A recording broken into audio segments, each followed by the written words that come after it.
bem, pessoal? Meu nome é Felipe Faquinelli, sou advogado, especialista em direito processual e hoje eu vou falar para vocês um pouco sobre os crimes de violência doméstica.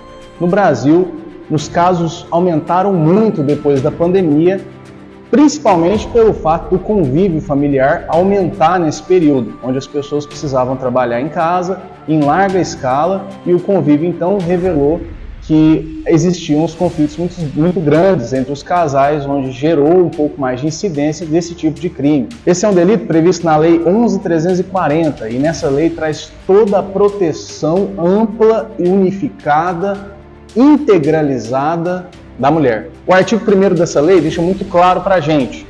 Esta lei cria mecanismos para coibir e prevenir a violência doméstica e familiar contra a mulher, conforme a Convenção sobre a Eliminação de Todas as Formas de Violência contra a Mulher, da Convenção Interamericana para Prevenir, Punir e Erradicar a Violência contra a Mulher. O que configura violência doméstica? Que no artigo 5º diz claramente que é qualquer ação ou omissão baseada no gênero que lhe cause morte, lesão, sofrimento físico, sexual ou psicológico, dano moral ou patrimonial. Quando a lei traz todos esses elementos, quer dizer que não é só a agressão física que caracteriza a violência doméstica, mas também até mesmo dano material. Vou dar um exemplo concreto aqui para vocês. Vamos supor que o casal discute dentro de casa e o marido vai e quebra as coisas tudo dentro de casa. Isso significa que houve violência patrimonial, que também está contemplada na Lei 11.340, da proteção à mulher. Muita gente questiona a aplicação da lei em benefício somente da mulher, mas na verdade já houve até discussão judicial nas instâncias superiores sobre esse assunto. O direito da aplicação da Lei Maria da Penha em benefício dos homens. Acontece que não, ficou decidido que o legislador, quando fez a lei,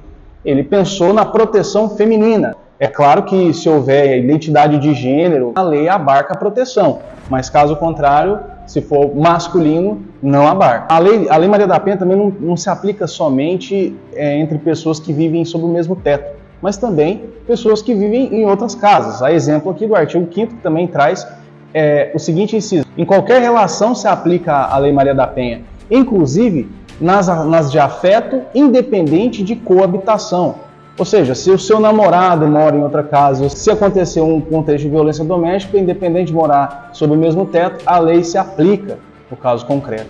E como que funciona na prática? Primeiro de tudo, a porta de entrada normalmente é a polícia militar, quando relata a ocorrência e a polícia vai certificar se há realmente os indícios do crime ocorrido. A polícia militar conduz o acusado até a polícia civil, para que o delegado possa dizer se houve realmente os indícios da autoria do crime e da materialidade, ou seja, da violência doméstica. Primeiro ele vai ouvir as testemunhas, se houver a vítima, principalmente, porque a palavra da vítima nos contextos de violência doméstica tem muito peso, e deve ter mesmo, porque normalmente esse tipo de crime acontece no sigilo, não tem testemunha. Se o delegado então entender que houve o crime, ele vai ratificar a prisão, vai manter o indivíduo preso e no dia seguinte ele vai ser apresentado a um juiz para audiência de custódia. Nessa audiência, o juiz vai verificar se existe a possibilidade do réu responder ou não o crime em liberdade.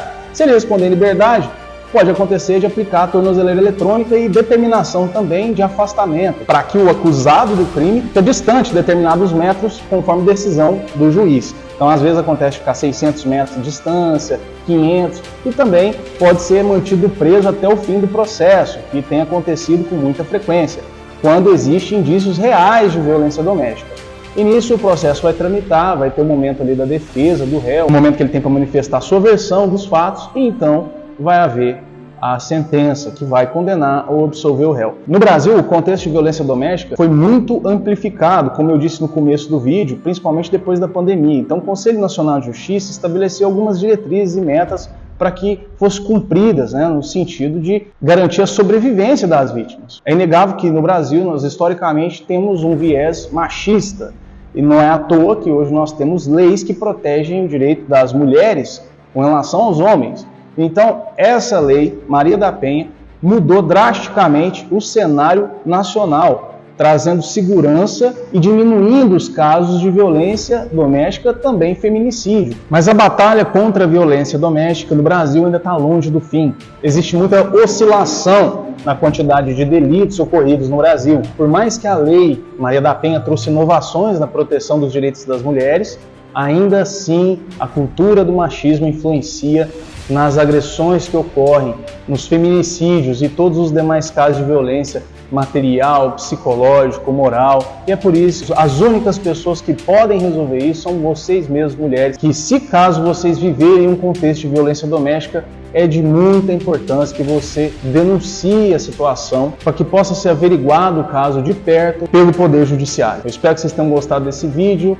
Caso vocês tenham alguma dúvida ou sugestão, pode deixar aí para nós. A gente é muito agradecido, viu? Até mais e um abraço, tchau, tchau.